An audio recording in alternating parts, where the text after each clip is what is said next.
Shalom, shalom, shalom. Selamat pagi masyarakat iman yang dikasihi oleh Tuhan.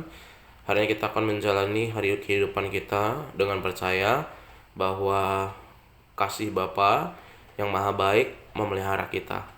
Kita bersama-sama akan memujikan NKB 206 bait pertama dan yang kedua, mercusuar kasih Bapa. NKB 206 bait pertama dan yang kedua, mercusuar kasih Bapa.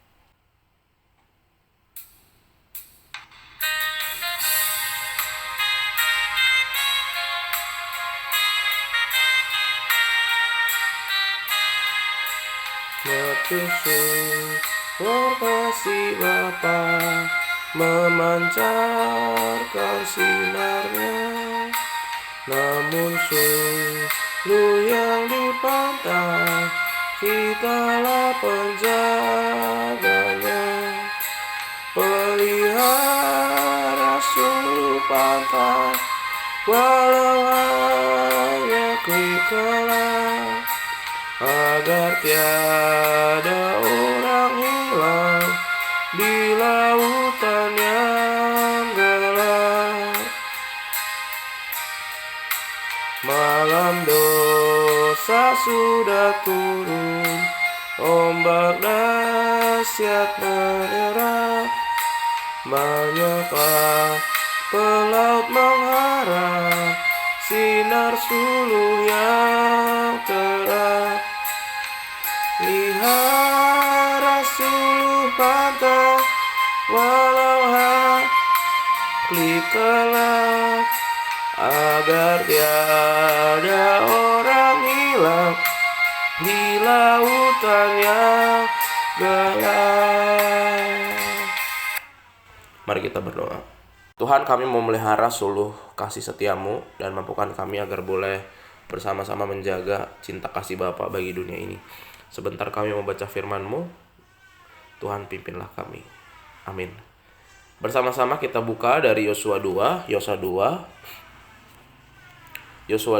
1 sampai yang ke-7. Yosua 2 ayat 1 sampai yang ke-7. Yosua 2 ayat 1 sampai 7.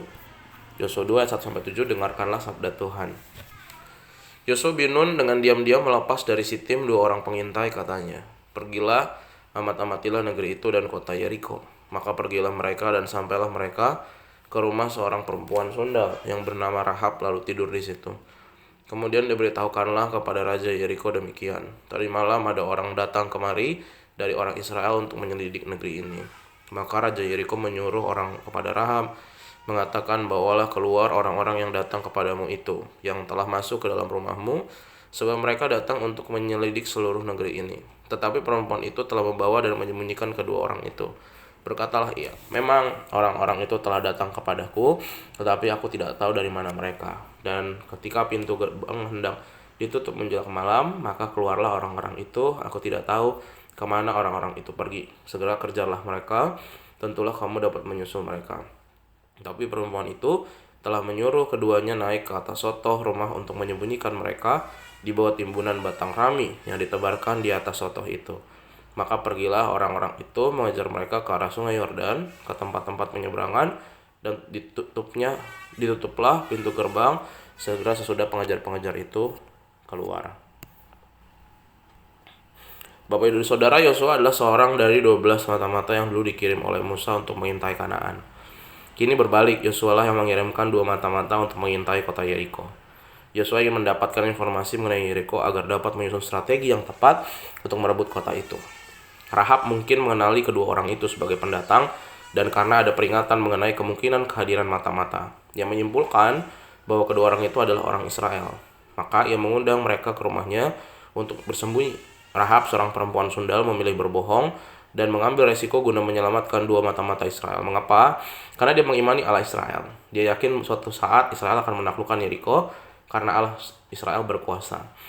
Pada saat itu rajanya sekalipun tidak akan mampu melindungi dia. Maka Rahab berharap agar Allah Israel melepaskan dia dari bahaya itu. Rahab mungkin tidak tahu banyak tentang Allah Israel, tetapi ada satu hal yang diyakini, bahwa Allah Israel adalah Allah yang maha kuasa. Nah, selain memahami situasi politik secara global, Rahab memiliki kepekaan spiritual yang memampukan dia memilih beriman kepada Allah Israel. Dalam hal iman, Rahab menjadi teladan bagi kita. Di tengah situasi dunia yang gonjang-ganjing, Dia tahu bahwa ada yang bisa dia percayai sebagai tempat perlindungan sejati, yaitu Allah Israel yang Maha Kuasa. Kita saat ini hidup dalam dunia yang tidak menentu. Perang terjadi silih berganti di berbagai belahan dunia, dan bencana alam menimpa negeri-negeri yang punya peranan penting. Ini membuat dunia dilanda krisis ekonomi. Akibatnya banyak orang yang kalut memikirkan cara menjaga agar hartanya tidak habis. Sementara yang tidak punya cuma bisa pasrah dan berserah. Nah, lalu bagaimana dengan kita yang menyebut diri kita orang-orang beriman? Rasanya tidak perlu khawatir dengan berbagai kabar dan isu. Landasan iman kita hanyalah Allah. Yakini bahwa Dialah berkuasa memelihara kehidupan, pekerjaan, dan keluarga kita. Amin. Mari kita berdoa.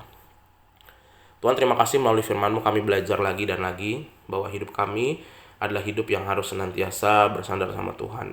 Di tengah-tengah keadaan kami harus selalu mampu berjuang dan percaya bahwa penyertaan-Mu nyata. Kaulah Allah yang besar, yang menaklukkan banyak hal.